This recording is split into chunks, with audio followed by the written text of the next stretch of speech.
सह उपस्थित राहणार आहे.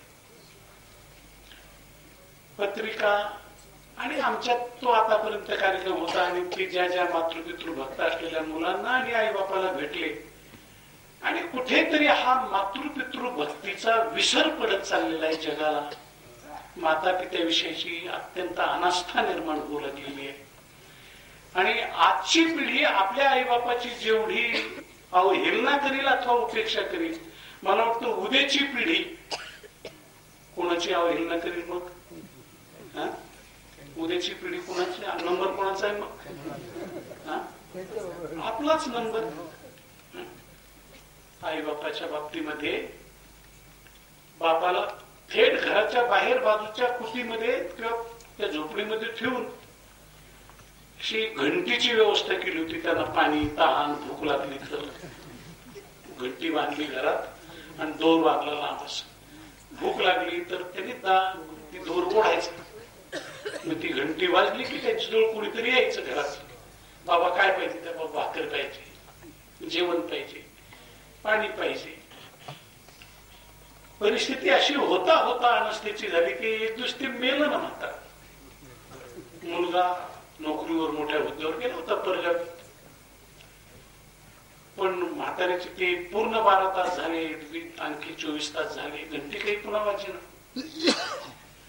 आणि ते मुलं सुनबाईने काही चौकशी येऊन केली नाही. कदाचित झोपले असतील, झोपलेच होते खरंच.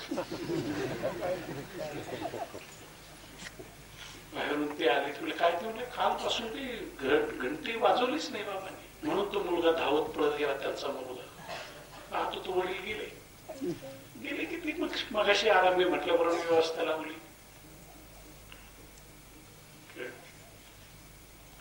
आणि महिना 2 महिन्यांनी तिची घरात बांधलेली घंटी होती. डोळ्याला पाणी आणत आणतच पण तो मुलगा त्यांचा साहेबच होता. विचार केला तर ही घंटी सोडून टाकली बरी, वडील तर नाहीच आहे. मग त्याने स्टूल ठेव, त्याच्यावर खुर्ची ठेव, असं चढवून घंटी सोडण्याचा प्रयत्न केला. सोडता सोडताच त्या साहेबाचे जे मुलं होते ते बाबा काय करता? तेवढे आता घंटी सोडतो, आपले आजोबा गेले, बाबा गेले. ते म्हणले ती कशाला सोडतो तुम्ही?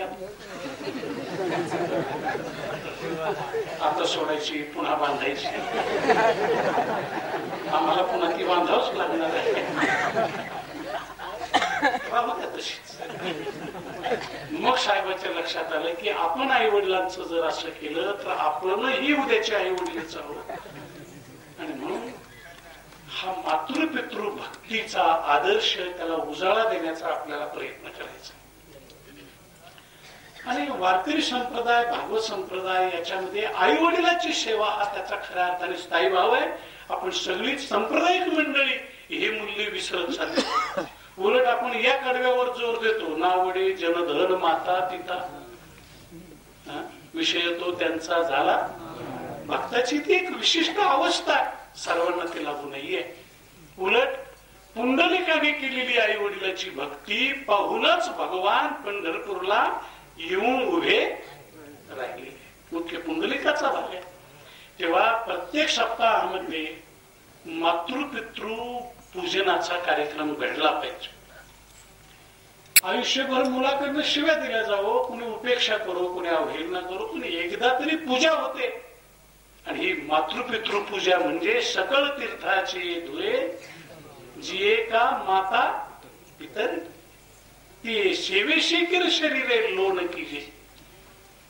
अशी ही तीर्थाची पूजा आपण तीर्थरूप म्हणतोय. त्यात आई वडिलांनी सुद्धा मुलांनी पूजा करताना संकोच करू नये आणि मुलांनी देखील आपल्या आई वडिलांची पूजा करताना संकोच मानू नये. आणि म्हणून त्यांच्याकडे जेवढी नावं आलेली ती तर आहेतच आहे, पण ऐनवेळी ती नावं देण्याचं एकाच ब्राह्मणाच्या द्वारा आई वडिलांची पाद्य पूजा एक प्रकारची होईल. सामुदायिक पूजा ती असेल. कळलं का? सामुदायिक ब्राह्मण ज्या पद्धतीनं सांगतील देवाची पूजा करताना जशी सांगत असतात तीच पूजा. कळलं का? आई वडिलाच्या न मातु परम दैवतम किंवा उपनिषदाने मातृदेव भव पितृ. तेव्हा ही पूजा चांगल्या सोहळ्यात घडवण्याचा एक मानस अंतःकरणामध्ये आहे. आणि रौप्य महोत्सवी वर्ष असल्यामुळे मला तरी वाटतं 17 जोडप्याच्या ऐवजी 25 जोडपे एका वर्षाचं एका वर्षाच्या निमित्त 25 जोडपे एक प्रकारची असावी. खर तर त्यापेक्षा जास्त जवळच्या गावांनी परिसरातील मंडळींनी उद्या 4:30 ते 5 या दरम्यान ही पूजा आहे. मातृपितृ पूजा यावं, जरूर यावं. आणि मातृपितृ भक्तीचं दर्शन तुम्हा आम्हा सर्वांना एक प्रकारचं घडावं हीच एक प्रकारची अपेक्षा व्यक्त करायची आहे. येथे श्रीयुत किरटकर यांच्या सांगण्यावरून काही प्रकाशित साहित्य आणलंय. परमपूज्य गुरुवर्य मामासाहेब दांडेकर यांचं साधू जीवनाचं दर्शन घडण्याकरता मामासाहेब दांडेकर दर्शन, वैकुंठश्री गुरुवर्य मामासाहेब दांडेकर यांची जन्मभूमी ठाणे जिल्ह्यात. तुमचा रायगड आहे पण पडोशी जिल्हा आहे तुमचा, म्हणजे शेजारचा सीमावर्ती जिल्हा. तर त्यांच्या जीवनाचं साधू दर्शन घडावं याकरता सोनोपंत दांडेकर त्यांचं टोपण नाव असल्यामुळे सुवर्ण पिंपळ या नावाने ते पुस्तक लिहिलं गेलं. ते आपल्या संग्रही ठेवावं अशा रीतीचं जरूर आहे. आणि मात्र मोजून 50च पुस्तकं आमच्याकडनं इथे आणली गेलेली आहे.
ज्ञानेश्वर माऊली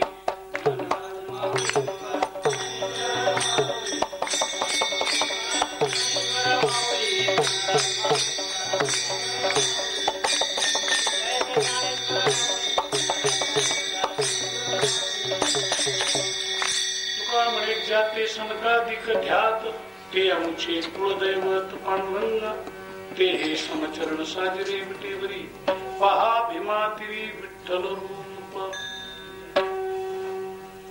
उद्याचा कार्यक्रम सांगितला जाईल, नंतर चालू होईल आणि कार्यक्रम समाप्त.